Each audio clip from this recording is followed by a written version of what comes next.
우리가 하나님의 이 말씀이 우리 삶 속에서 실제가 되지 않으면 안 되는 것입니다. 실체가 돼야 돼요. 실체가 돼서 우리 삶 속에서 이런 아름다운 열매들이 나와야 되는 것입니다. 좋은 땅에서는 기본이 100배, 그보다 못하면 60배, 그보다 더 못하면 30배 소출이 반드시 나와야 되는 것입니다. 그것이 의의 열매예요. 반드시 의의 열매들이 가득하게 나와야 될 것입니다. 성경을 아는 것이 중요한 것이 아니라 그 성경 말씀대로 사는 것이 중요한 거예요. 천국에 들어갈 자가 누굽니까? 나더러 주여 주여 하는 자마다 천국에 다 들어갈 것이 아니요 다만 하늘에 계신 내 아버지의 뜻대로 행하는 자라야 들어가리라. 하나님의 뜻을 알고 지켜 행하는 자가 천국에 들어가는 것입니다. 우리가 성경을 읽는 것, 그리고 우리가 성경을 알고 깨닫는 것 중요합니다. 그러나 더 중요한 것, 이 마지막 시대에 가장 중요한 것은 뭡니까? 그 말씀을 지켜 행하는 자가 복이 있다고 말씀하셨어요. 말씀을 지켜 행하는 자가 복이 있도다. 이것이 계시록에 나온 약속인 것입니다. 그래서 우리 삶 속에서 이 말씀이 실체가 된 대로 그 말씀에 대한 결과물이 나오지 않으면 절대로 안 되는 거예요. 반드시 하나님의 이 주권 안에서 하나님의 다루심을 반드시 거쳐야 되는 것입니다. 하나님의 그 손에 다루심을 반드시 거쳐야, 그래야 주님 앞에 쓰임받는 일꾼이 되어 나오게 되는 것입니다. 계속해서 말씀을 드립니다. 풀무는 금을, 도가니는 은을, 하나님은 사람의 마음을 단련하신다고 말씀을 하고 있어요. 우리의 모든 삶의 그 한 부분이 다 하나님의 다루심 속에서 우리가 그 극한 시련 속에서 우리가 나와야 되는 것입니다. 정금같이 나와야 되는 거예요. 욥이 고백하기를, 욥이 내가 당한 고난이 내게 유익이라고 말씀했어요. 고난받기 좋아하는 사람이 세상에 어디 있습니까? 고난은 다 싫어하는 거예요. 고난을 피하기를 원하는 것입니다. 그러나 욥은 고백하기를 내가 고난당한 것이 내게 유익이라.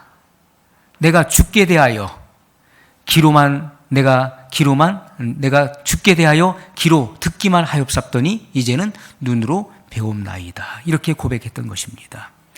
귀로 듣는 신앙에서 눈으로 보는 신앙으로 바뀌었다는 거예요. 하나님 말씀이 실체가 됐다는 것이죠.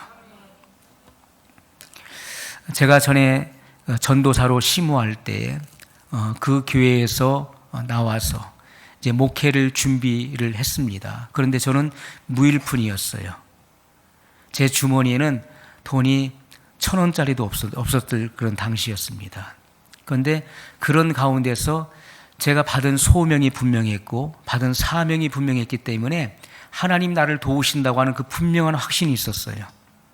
그래서 교회가 없는 곳에 교회를 세우려고 전국 일주를 시작을 하게 됐는데, 그 전에 이제 그 학교 그 MDB 과정, 그 목회학 석사 과정을 할 때였습니다. 그때 이제 그 학교 공부를 마치고 제가 갈 곳이 없으니까요. 교회에서 나왔기 때문에 제가 있을 그런 숙소가 없었어요. 그래서 갈멜산 기도원에 가서 그 기도실에서 한 겨울을 지내게 되었습니다. 그래서 그 당시에 겉옷이 없었어요. 잠바가 없어서 양복, 단벌 신사. 저는 내복을 안 입잖아요. 그냥 메리아스에 이렇게 와이셔츠를 입고 넥타이를 메고 항상 이 단벌로 다녔어요. 구두를 신고. 그러니까 이 단벌로 한 겨울을 보내게 된 거예요. 그래서 기도원에서 이제 지내고 또 아침이 되면은 또 학교에 가고, 그래서 밤에 또 기도원에 오고 했었는데, 지하철을 타고 이제 석수역까지 오게 됩니다. 그 안양의 갈멜산 기도원이 있잖아요. 동기들하고 이제 의정부 쪽으로 가는 친구들하고 같이 이제 와요. 밤에 이제 오면서 제가 석수에서 내리게 되면은 친구들이 야, 너는 왜 밤마다 석수에 내리냐? 얘기를 안 하다가 어느 날 자꾸 물어봐요. 뭐 누구 만나냐? 뭐 무슨 일이 있냐? 왜 저녁마다 여기서 내리는 거야? 제가 그랬죠. 높은 분 맞나? 높으신 분 맞나? 그러니까 친구들은 그렇게 알고 있는 거야. 아, 누구 만나나 보구나. 어떤 지체 높은 분을 만나나 보다 했는데 저는 그것이 이제 하나님을 가르쳐 말을 한 거예요. 높은 분 만날 분이 있어서 내리는 거야. 저는 이제 높은 분을 만나러 갔죠. 가서 갈 곳이 없으니까 거기밖에 갈 곳이 없었던 거예요. 근데 그 당시에 그 기도실은 지금보다도 훨씬 더 허술하죠. 그래서 구두를 안에 벗고 들어가잖아요. 그 아주 작은 그 기도실 안에 혼자 들어가면 뭐 공간이 없죠. 거기에 이렇게 밑에가 구두가 다 밖에서 보일 정도로 이렇게 틈이 있었어요, 이만큼. 그러니까 찬바람이 얼마큼 들어옵니까? 특히 이제 겨울에 이제 그 종강을 하고서 거기서 낮에는 이제 교회 자리를 알아보는 거예요. 교회가 없는 곳을 다니는 거예요. 그런데 교회가 없는 곳은 없어요. 다 있어요. 섬에도 들어가 봤어요. 저녁이 되면 기도원에 와요. 그래서 거기서 엎드려서 밤을 새는 거예요. 추우니까 잠도 안 오는 거예요. 얼마나 춥습니까? 발이 내 발이 아니에요. 남의 발이에요. 이렇게 퉁퉁 부어가지고 이게 밖에 나와서 다녀도요.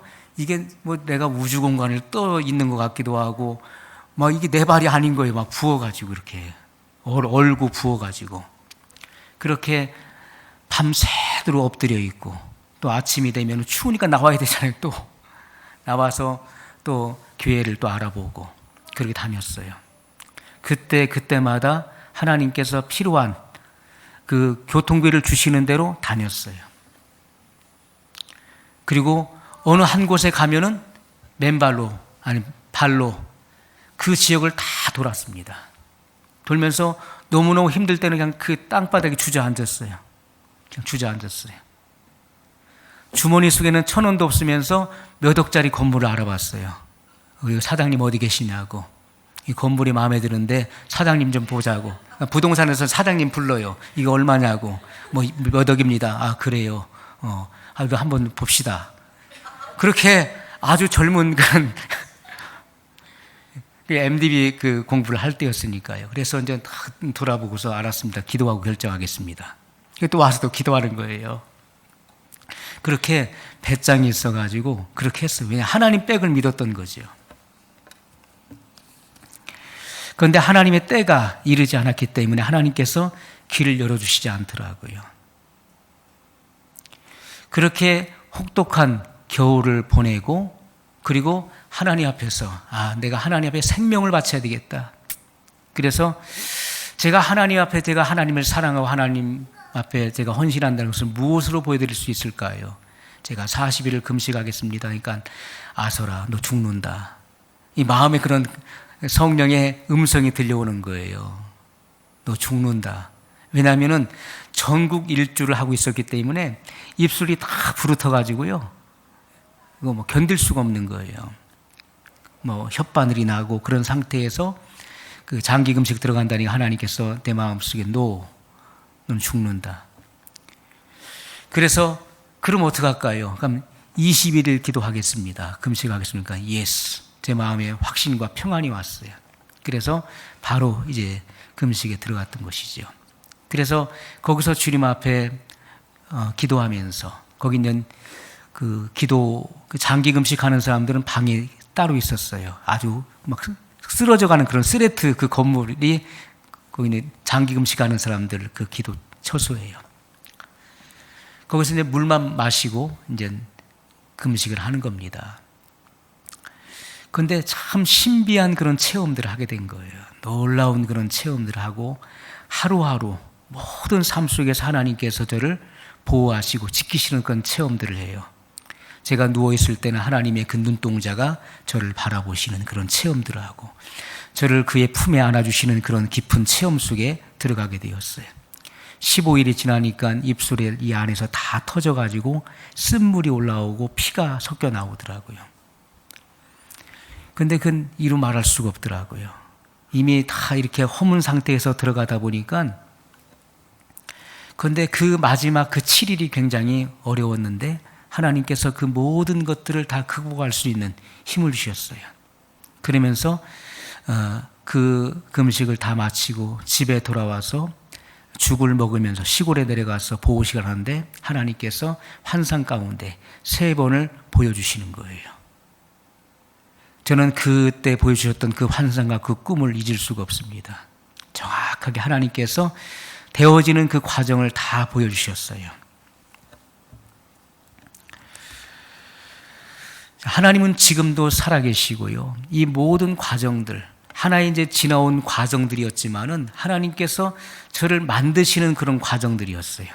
때로는 큰 대자로 누워버리고 아무것도 할 수 없음을 깨닫게 되고 자포자기 상태에 들어가기도 하고, 하지만 하나님을 만난 그 경험이 분명하기 때문에 성령 세례를 받음으로써 40분 동안 그 불 가운데서 눈을 떠도 보이고 감아도 보이고 주의 음성을 듣는 그러한 분명한 그런 체험 속에서 하나님을 부정할래야 부정할 수 없는 확실한 성령의 인치심이 있기 때문에 주님을 부정할 수가 없는 거예요. 그리고 어떤 시련 가운데서도 하나님의 도우심이 있다는 것을 항상 느낍니다. 어떤 큰 문제를 당했을 때는 우리가 큰 교훈은요, 반드시 거기에 합당한 대가를 치러야 된다는 거예요. 그래서 우리가 큰 교훈을 얻게 되는 것입니다. 그것은요, 돈으로 살 수가 없는 거예요. 어떠한 것으로 살 수가 없고 비교할 수 없는 가치가 있는 것입니다. 그러한 것을 통해서 내 몸에 체득되어지는 거예요. 하나님의 그 말씀이 실체가 되어지는 것이죠. 그래서 우리는 우리의 삶과 말씀이 무관하지 않은 거예요.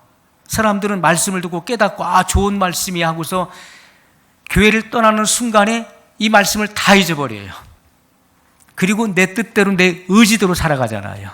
이 말씀과 내 삶이 별개로 살아가는 거예요. 그것은 경건의 모양은 있으나 경건의 능력은 부인하는 자들인 것입니다. 그 삶 속에 능력이 없는 거예요. 그러나 하나님 말씀이 실체가 되게 되면 어떻습니까? 그 말씀이 내 삶 속에서 사라지는 것입니다. 말씀을 살아내는 것입니다. 그것이 바로 실제예요. 여러분, 오늘 우리가 오전 일부 예배 때 마가복음 6장 42절로 44절의 말씀을 우리가 읽었습니다. 여자와 아이는 물고기를 먹었다고 계시되어 있어요. 이것은 계시입니다. 오병이어의 기적을 베푸실 때 남녀노유가 수만 명이 먹고 그리고 12바구니를 차게 거두었습니다. 그러면 우리가 생각할 때, 아니 수만 명이 먹을 때 그들은 다 물고기와 떡을 먹은 것이지 여자와 아이들에게는 물고기만 나눠주고 남자들에게는 떡만 나눠줬다? 우리가 이렇게 생각하는 것은요, 바로 그리스도도의 초보로 생각하는 것입니다. 그리스도의 초보를 밟게 되면요, 성경은 절대로 열리지 않게 돼 있는 거예요. 이 모든 말씀은 계시인 것입니다. 계시예요. 여자와 아이는 물고기를 먹었다고 계시되어 있는 것입니다. 왜냐하면 5,000명의 남자는 떡을 먹었다고 기록하고 있기 때문에 그렇습니다. 5,000명의 남자는 떡을 먹었어요. 이것은 계시입니다. 여자와 아이가 상징하는 것은 뭡니까? 율법의 계명을 믿음으로는 증거를 받았지만은 그러나 성령의 약속을 받지 못한 자들을 말하는 거예요. 그들은 바로 하나님의 종으로 구속함을 받는 바로 14만 4천인을 계시하고 있다는 것입니다. 자, 이들은 장차 하나님의 나라에서 예수님의 좌편 12보좌에 이스라엘 12지파의 이름으로 연합을 이루는 하나님의 종들을 의미한다는 것입니다. 자, 그래서 이들을 가리켜서 여자의 남은 자손이라, 야곱의 남은 자손이라 이렇게 불려지는 것입니다. 이들이 바로 14만 4천인이에요. 14만 4천인은 14만 4천 명을 말하는 게 아니에요. 저 신천지에서 자기네가 14만 4천 명이다 이렇게 얘기하는데 그것을 말하는 것이 아닙니다. 14만 4천인이라고 하는 것은요, 이것은 아담으로부터 예수님께서 지상 재림할 때 성결의 표로, 그리고 예수 그리스도, 어린 양 예수 그리스도의 이름으로 이마에 인을 맞은 하나님의 종들로 구속함을 받은 자들의 총수를 의미하는 거예요. 그들이 14만 4천이라는 것입니다. 자, 그래서 이 14만 4천인의 그 실체를 드러내시기 위해서 여기 물고기를 먹은 여자와 아이에 대해서 계시를 하고 있는 것입니다. 자, 오늘 본문의 말씀 13절에 보면 용이 자기가 땅으로 내어 쫓긴 것을 보고 남자를 낳은 여자를 핍박하는지라, 이렇게 말씀하고 있어요. 자, 용이 어디로 쫓겼습니까? 땅으로 내어 쫓겼어요. 용이 어디에 권세를 잡고 있었습니까? 하늘과 공중에 권세를 잡고 있었죠. 하늘과 공중에 권세를 잡고 있다가 예수님께서 공중으로 재림하시잖아요. 3층 천 하늘에서 2층 천으로 공중에 재림하실 때, 천군과 천사와 함께 공중에 재림하실 때 이 용과 악한 영들은 이 땅으로 쫓겨남을 당하는 것입니다. 그래서 용이 자기가 땅으로 내어 쫓긴 것을 보고 남자를 낳은 여자를 핍박하는지라, 이렇게 말씀하고 있어요. 자, 여기서 말하는 남자는 누굽니까? 율법 아래 있는 자들 가운데서 하나님의 아들의 명분으로 세워지는 남자를 말하는 거예요. 자, 율법 아래 있는 자들 가운데서 성령의 인침을 받아서 성령 세례를 받음으로 하나님의 아들의 명분을 받은 자들, 그들이 누굽니까? 떡을 먹은 5천 명을 말하는 것이고, 또 엘리야 시대에 의로운 7천 명, 바알에게 무릎을 꿇지 않은 7천 명을 말하는 것입니다. 사도 바울이 로마서 11장에 계시하고 있었던 이 의로운 7천 명에 대해서 분명하게 성경은 계시를 하고 있는 것입니다. 바로 이가 누굽니까? 여자가 낳은 아들이에요. 용이 자기가 땅으로 내어 쫓긴 것을 보고 남자를 낳은 여자를 핍박하는지라. 아들을 낳은 여자가 누굽니까? 이 땅에 속한 여자를 말하는 것이고, 바로 땅에 속한 교회를 의미하는 것이죠. 그럼 용이 누구를 핍박하게 됩니까? 교회를 핍박하게 되는 거예요. 이 땅에 속한 교회를 핍박하게 된다는 것을 말씀하고 있어요. 자, 아들로 비유된 남자는 공중 혼인잔치에 휴거되는 자들을 말하는 것입니다. 그런데 아들을 낳은 여자는 땅에 버려둠을 당하는 거예요. 공중 혼인잔치에 휴거된 그 남자는 슬기로운 5 처녀를 비유하는 것이고, 이 땅에 버려둠을 당한 자들은 미련한 5 처녀를 비유하는 것입니다. 성경은 그 흐름과 맥이 같은 거예요. 자, 그래서 여기 아들을 낳은 여자는 땅에 버려둠을 당하고 광야로 도망을 하게 돼요. 도망하게 되는데 용이 그들을 핍박하게 된다는 것입니다. 자, 이 용은 사단의 영을 말하는 것이죠. 이 마귀가 이 땅에 남은 여자의 남은 자손을 핍박한다고 말씀을 하고 있어요. 자, 12장 14절의 말씀입니다. 그 여자가 큰 독수리의 2 날개를 받아 광야 자기 곳으로 날아가 거기서 그 뱀의 낯을 피하여 1때와 2때와 반때를 양육받으매. 자, 이 여자가 누굽니까? 여자의 남은 자손, 야곱의 남은 자손. 이들은 14만 4천인을 말하는 거예요. 이 땅에 버려둠을 당한 미련한 5 처녀를 계시하고 있는 것입니다. 자, 이들이 어떻게 합니까? 그 여자 14만 4천인은 큰 독수리의 2 날개를 받아 광야 자기 곳으로 날아가 거기서 그 뱀의 낯을 피하여 1때와 2때와 반때를 양육받는다라고 말씀하고 있어. 이것은 바로 후 3년 반을 말하는 것입니다. 후 3년 반 동안에 그들은 환난의 피난처에 있어야 돼요. 그 도피처로 도망을 하게 되는 것입니다. 그럼 이 큰 독수리는 뭘 말하는 것입니까? 큰 독수리, 그리고 큰 독수리의 2 날개. 받는다라고 말씀하고 있는데, 이 큰 독수리는 하나님을 말하는 것이죠. 그럼 이 두 날개는 뭘 말합니까? 하나님의 구출하는 힘을 말하는 것이죠. 자, 이스라엘 백성들이 애굽에서 400년 동안 종살이했습니다. 자손 4대로 종살이했어요. 자, 야곱의 그 집안이 그 요셉의 초청을 받아서 애굽에 들어갔잖아요. 애굽에 있는 고센 땅에서 그들이 70명이 400년 동안에 번성해서 200만 명 이상으로 증가하게 되었어요. 그런데 하나님의 때가 되니까 하나님께서 모세를 부르시고 내 백성을 애굽에서 구해내라, 출애굽을 명령하셨어요. 그때 어떻게 했습니까? 모세가 애굽 땅에 들어가서 그 바로에게 이야기했을 때 바로의 마음이 강팍함으로 하나님의 백성들을 내어주지 않는 거예요. 그때 10가지 재앙을 통해서 그 애굽 전역에 재앙이 많은데 이 고센 땅 그리고 이스라엘 백성들에게는 이 재앙이 미치질 않는 거예요. 그리고 하나님께서 이 두 날개 독수리의 권능으로 그들을 그 애굽 땅에서 끄집어내서 어떻게 합니까? 광야 먼 곳으로 그들을 이끌어내시는 거예요. 바로의 힘이 미치지 못하는 먼 곳으로 그들을 이끌어내신다는 것입니다. 사탄의 박해로부터 멀리 그들을 옮기시는 거예요. 이러한 환난의 피난처가 있을 것에 대해서 성경은 분명히 예언을 해주고 있는 것입니다. 출애굽기 19장 4절에 이렇게 말씀하고 있어요. 나의 애굽 사람에게 어떻게 행하였음과 내가 어떻게 독수리 날개로 너희를 업어 내게로 인도하였음을 너희가 보았느니라, 이렇게 말씀하고 있어요.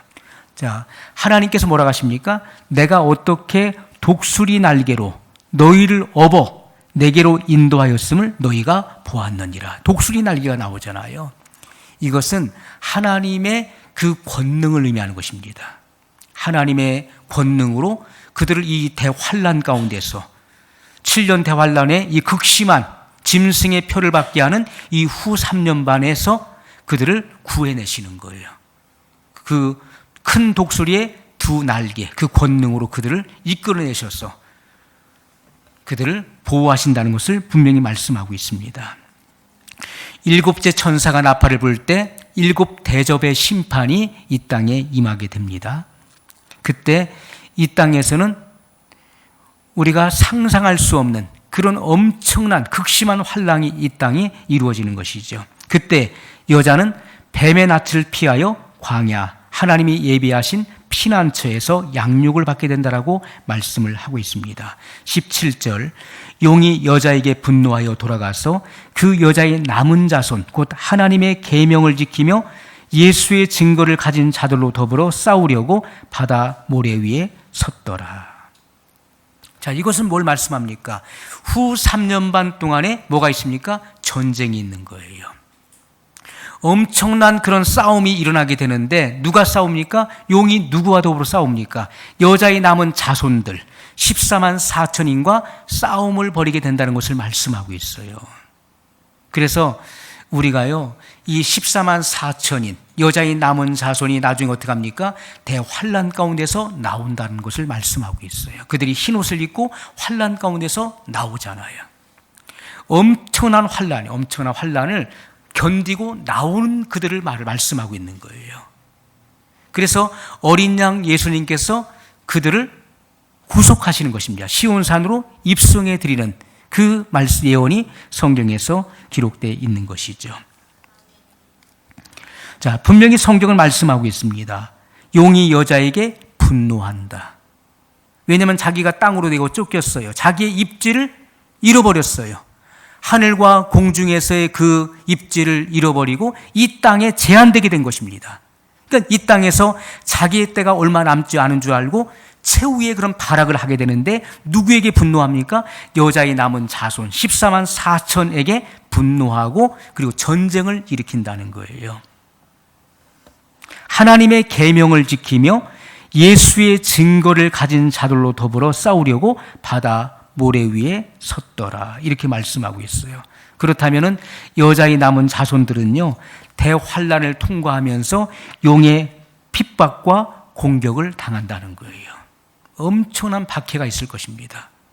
그 박해를 통과해야 되는 거예요. 여러분, 우리가 노아의 그 가족, 노아의 8식구, 노아를 포함한 8식구가 방주 안에 있었습니다. 그때는 엄청난 환란이 이 땅에 일어났었을 때죠. 그죠? 그 하늘에 샘이 터지고, 그 하늘에 창이 열리고, 그리고 이 땅에 있는 모든 샘의 근원들이 열려서 물들이 솟구쳐 올라왔어요. 지질의 대변화가 일어났습니다. 해일이 일어났어요. 해일이. 그런 상황 가운데서 모든 이들이 다 죽어서 코로 숨쉬는 땅의 짐승들이 죽었고 사람이 죽었습니다. 그러나 노아의 8식구는 극심한 환란 가운데서 보호를 받았어요. 그러나 그들이 그냥 편안히 잠을 잘 수 있었던 것인가요? 그렇지가 않지요. 해일이 일어나 보십시오. 해일이 일어나면요, 배가 그냥 가만히 있는 것이 아니죠. 그러나 하나님의 그 권능의 보호하심이 그들 가운데 임하여 있다는 것입니다.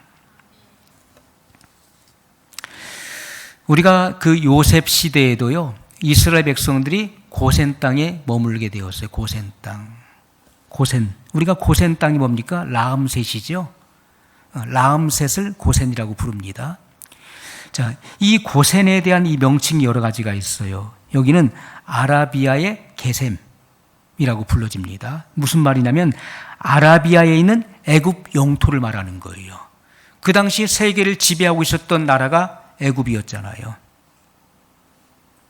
그래서 그 아라비아도 그 애굽에 속해 있었는데 그 아라비아에 있는 애굽 영토를 가리켜서 이 람셋, 고센이라고 말한다는 것입니다. 이곳은 바로 변방 지역이에요. 변방. 이곳은 물이 풍부하고요, 목축을 할 수 있기에 적합한 장소였어요. 하나님께서 그들을 극심한 환난 가운데서 보호하시기 위해서 그들의 피난처를 예비하셨던 장소인 것을 성경이 증거를 하고 있습니다. 자, 그래서 이스라엘 12지파의 하나님의 종으로 임마진 14만 4천 명, 그들은 어떤 사람들입니까? 예수의 증거를 가진 자들이에요. 하나님의 계명을 지키며 예수의 증거를 가진 자들. 예수님께서 화목제물이 되셔서 나를 위해서 몸버려 피 흘려 나를 구속하셨다는 것에 대한 분명한 믿음을 가진 자들이에요. 그리고 주님은 반드시 지상 재림하셔서 나를 구원해 주실 것이라고 하는 분명한 믿음의 증거를 가지고 있는 자들을 말하는 것입니다. 그들이 14만 4천인이에요. 자, 이들이 바로 여자의 남은 자손이고 오병이어 기적에서 물고기를 먹은 여자와 아이를 계시하고 있다는 말씀인 것입니다. 자, 성경은 분명히 우리에게 이 말씀을 계시를 통해서 열어주고 있는 것입니다. 예수님께서 축사하신 후에 떡과 물고기를 먹고 남은 조각에 대해서 주님은 증거하고 있어요. 떡과 물고기를 나눠주고 먹게 하신 후에, 그리고 그 조각을 거두었는데 12바구니에 차게 거두었다고 하는 이 비밀한 계시를 우리에게 말씀을 해주고 있습니다. 이것은요, 구약 이사야 선지자를 통해서 분명히 예언하셨는데 이것이 바로 거룩한 씨의 그루터기인 것을 증거하고 있습니다. 이들이 바로 회개에 합당한 표로 흰 옷을 입고 나오는 14만 4천인에 대한 계시를 말씀하고 있다는 것이죠. 이사야 6장 11절에 보면 내가 가로되 내 주여 어느 때까지니이까 대답하시되 성읍들은 황폐하여 거민이 없으며 가옥들에는 사람이 없고 이 토지가 전폐하게 되며. 자, 성읍들이 황폐해집니다. 거민이 없습니다. 그리고 가옥들에는 사람이 없고 이 토지가 전폐하게 된다. 사람들이 여호와께 멀리 옮기워서 이 땅 가운데 패한 곳이 많을 때까지니라. 이렇게 말씀하고 있어요. 우리는 이 때가 어느 시 어느 때를 말씀하고 있는지를 우리가 알아야 되는 것이죠. 이 땅이 황폐하게 되는 때가 언제입니까? 이것은 7년 대환란의 마지막 후 3년 반의 때를 의미한다는 것입니다. 마지막 7대접의 심판이 이 땅에 이루어질 때를 계시하고 있는 것이죠. 이사야 6장 13절에 보면 그 중에 10분의 1이 오히려 남아있을지라도 이것도 삼키운 바 될 것이나. 자, 그 중에 10분의 1이 뭘 말합니까? 야곱의 남은 자손을 말하는 거예요. 그 중에 10분의 1이 오히려 남아있을지라도 이것도 삼키운 바 될 것이나 밤나무, 상수리나무가 배임을 당하여도 그 그루터기는 남아있는 것 같이 거룩한 씨가 이 땅에 그루터기니라. 이렇게 말씀하고 있어요. 자, 그루터기가 뭔지 아시죠? 나무의 밑둥을 잘라요. 나무를 잘라버리면 밑둥만 남잖아요. 그리고 그 밑둥에는 뭐가 있습니까? 뿌리가 있는 거예요. 밑둥. 나무를 밑을 딱 잘라버리면 밑둥과 뿌리만 남아요. 그리고 그 밑둥을 보면은 나이테가 이렇게 그려져 있잖아요. 자, 이 땅의 그루터기를 말하는 거예요. 이 땅의 그루터기. 자, 이 그루터기는 남아 있어요. 밤나무, 상수리나무가 배임을 당하여도 다 잘라져 나가도요, 그 그루터기는 남아 있다는 거예요. 자, 그 그루터기는 남아 있는 것 같이 거룩한 씨가 이 땅의 그루터기니라. 이렇게 말씀하고 있어요. 나무들이 다 배임을 당할지라도 거룩한 씨는 그루터기처럼 남아 있어요. 예수님께서 주신 떡과 물고기를 먹은 남자와 여자를 계시해 주고 있습니다. 이것은 율법과 복음의 두 공동체를 말씀하고 있는 거룩한 씨, 두 언약의 거룩한 씨, 바로 그루터기를 말씀하고 있다는 것입니다. 자, 우리가 열왕기상 19장 2절로 8절에 보면 북이스라엘의 그 엘리야와 엘리사가 등장을 합니다. 우리가 그 분열 왕국 시대를 맞이하게 되고 북이스라엘과 남유다로 나눠지게 되잖아요. 그래서 북이스라엘, 북왕조, 그리고 남왕조로 이렇게 갈라지게 됐습니다. 그런데 북이스라엘에서 활동했던 사람이 바로 엘리야 선지자였어요. 그 당시는 아합이 통치하고 있었던 시대였습니다. 그런데 이 엘리야와 엘리사에 대해서 성경이 말씀하고 있는 것은 무엇입니까? 이것은 하나님의 종과 하나님의 아들, 이 율법의 두 공동체를 말씀하고 있는 거예요. 엘리야는 하나님의 종이고 엘리사는 하나님의 아들의 신분인 것을 성경은 말씀을 하고 있다는 것입니다. 우리가 봤을 때 아니 엘리야가 더 큰일을 한 거 아닙니까? 엘리야에 대한 기록이 더 많지 않습니까? 엘리야는 하늘에서 하나님께 기도해서 그 불을 끌어내려서 그 쌓은 그 번제단과 제물을 살리게 하는 그런 기적을 행했었던 사람이 아닙니까? 제가 성지를 순례했을 때 그 갈멜산 정상에 올라갔습니다. 가보니까 거기에 엘리야의 동상이 세워져 있어요. 엘리야의 동상이. 그리고 그 밑에서 저 그 갈멜산에서 밑에를 바라보면요, 거기에 기드론 시냇물이 흐르고 있어요. 엘리야가 거기서 바알 선지, 아스라 선지 850대 1로 능력 대결을 벌인 장소예요. 거기 동상을 보면요, 그 칼 끝이 이렇게 휘어졌어요. 휘어져 있어. 가이드가 질문을 합니다. 저 동상을 한번 보세요. 엘리야의 칼끝을 보세요. 휘어졌죠? 예, 휘어졌네요. 왜 휘어졌을까요? 능력 대결에서 승리하고 나서 어떻게 했습니까? 그들을 다 붙잡았어요. 850명 다 붙잡아가지고 기드론 시내가로 끌고 가서 다 목을 따서 죽였어요. 기드론 시내가 피바다가 됐어요. 850명을 죽이다 보니까 칼이 휘어졌다는 거예요. 그렇게 용맹스러웠던 엘리야 선지자, 사람 죽이는 거 아무나 할 수 있나요? 못해요. 여러분 짐승 죽이라면 죽일 수 있어요? 못해요. 죽일 수 있을 것 같죠? 까짓 거 죽이면 되지. 그런데 짐승 놓고서 그 칼로 찔러서 죽이라 하면은 죽일 것 같아도 못 죽이는 거예요. 사람을 죽인다는 것은 쉬운 일이 아니에요. 그런데 엘리야는 850명을 다 죽였어요. 보통 사람이 아닌 거예요. 자, 그런데 엘리야는요, 북이스라엘의 선지자로 활동하다가 어디서 죽습니까? 광야로 나가서 죽어요. 이 죽는다는 말이 우리가 죽었다는 것이 아니라 하늘로 들려 올라가잖아요. 그 생애를 마친다는 말이에요. 불말과 불병거를 타고 올라갔어요. 그리고 엘리야의 겉옷이 떨어졌습니다. 엘리사는 엘리야에게 배웠던 그대로 행해요. 그런데 그에게 뭐가 임했습니까? 갑절의 영감이 임했어요. 엘리야의 갑절의 영감이 엘리사에게 임했어요.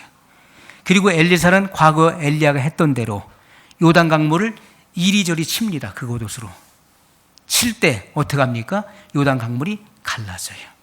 그리고 육지같이 건너게 돼요.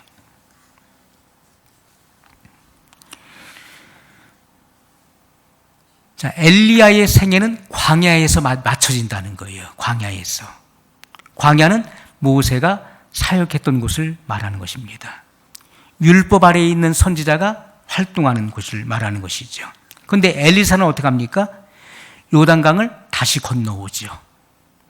엘리야의 그 성철하는 광경을 보고 그의 삶의 마지막을 보고 그는 요단강을 다시 건너와요. 그리고 북이스라엘에서 활동을 하게 되죠. 갑절의 영감을 받게 됩니다.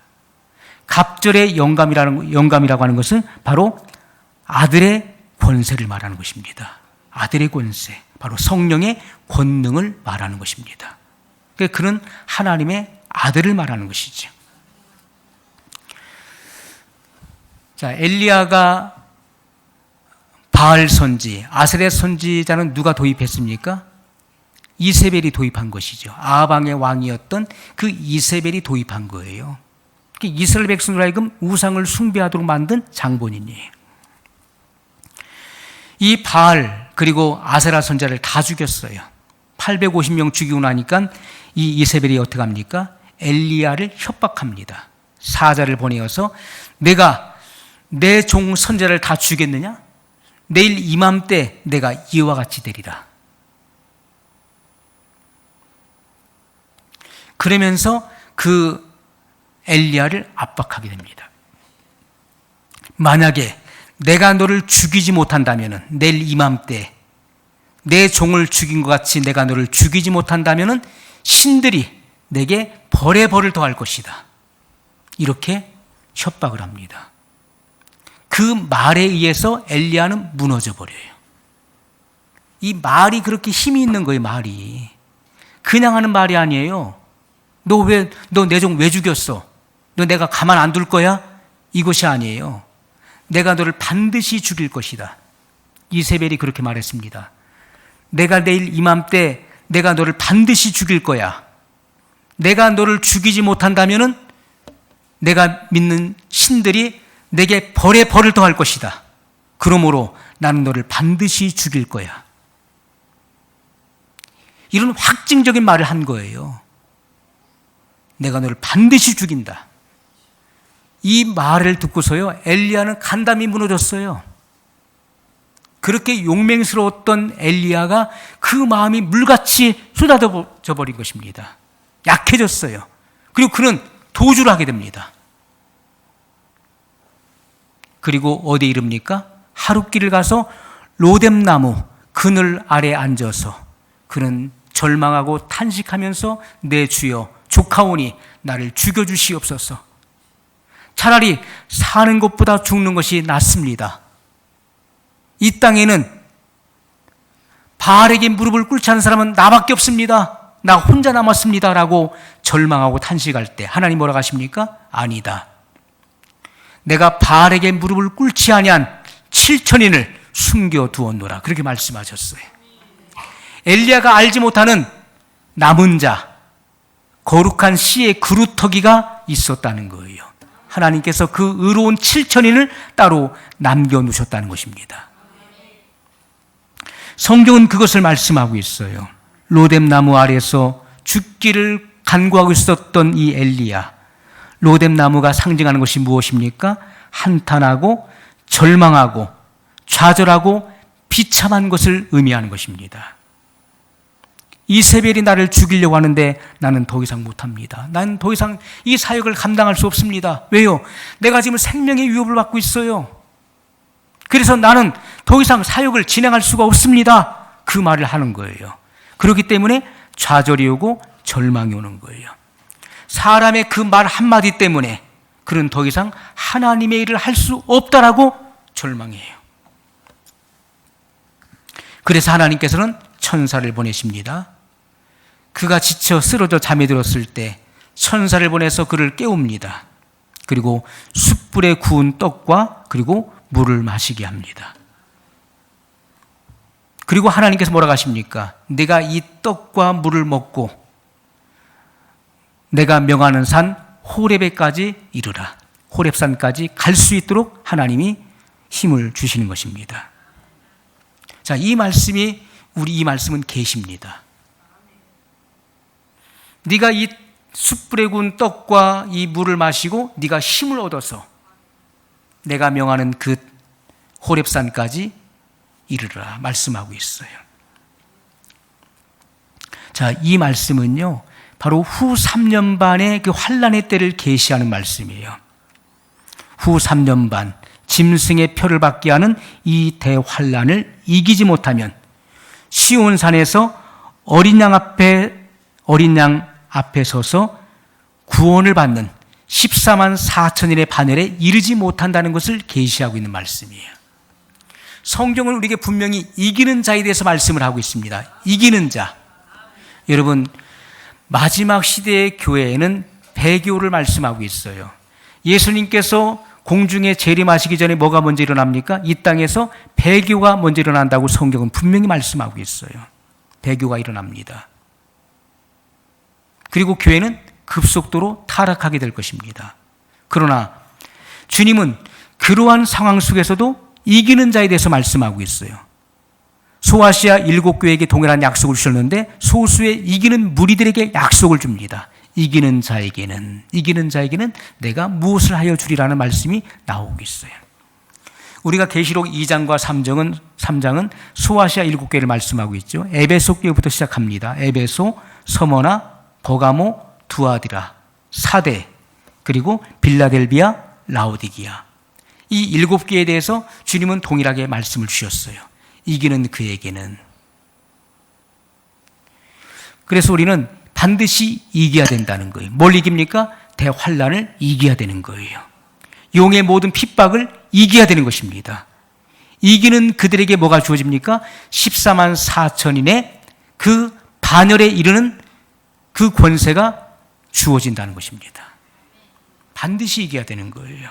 이기지 못하면 14만 4천인의 반열에 이르지 못한다는 것을 계시하고 있다는 것입니다. 자, 엘리야가 그 식물을 의지하여 힘을 내서 하나님의 산 호렙에 이르게 됩니다. 자, 여기 엘리야가 40일, 40주야를 그가 행하게 돼요. 그리고 하나님의 산 호렙에 이르게 됐습니다. 이것은 모세가 광야에서 40년을 보낸 세월을 의미하는 것입니다. 율법 아래에 있는 자들을 말하는 거예요. 율법 아래에 있는 자들. 자, 예수님께서 하늘을 우러러 축사하시고 떡과 물고기를 주어 먹게 했습니다. 그리고 12바구니에 거두게 하셨어요. 자, 떡과 물고기를 먹고 남은 자들, 그들이 바로 거룩한 씨의 그루터기를 의미하고 있다는 것입니다. 그들이 뭘 말합니까? 12바구니에 거두어진 그들이 바로 거룩한 씨의 그루터기, 바로 떡을 먹은 5,000명, 물고기를 먹은 여자와 아이에 대한 계시를 말씀하고 있다는 것입니다. 여러분, 성경은 우리에게 분명한 계시를 말씀하고 있는 거예요. 계시는 주님께서 열어주실 때 열리는 것이고 볼 수 있고 깨달을 수 있게 되는 것입니다. 우리가 신령한 이 계시의 말씀들을 우리가 성령의 조명을 통해서 분명하게 알고 이 말씀들을 마음에 간직하는 이 하나님의 비밀한 계시를 간직한 자가 되어야 돼요. 그래서 때가 되면 그 입술을 열어서 이 말씀을 증거하게 될 것입니다. 우리 입술을 통해 증거하게 될 때 많은 이들이 굵은 베옷을 입고 나오게 될 것입니다. 이 마지막 시대에 하나님의 비밀한 계시를 간직하고 그 사명을 감당할 수 있는 의의 직분자들이 되시기를 예수님의 이름으로 소원합니다. 우리 기도하겠습니다.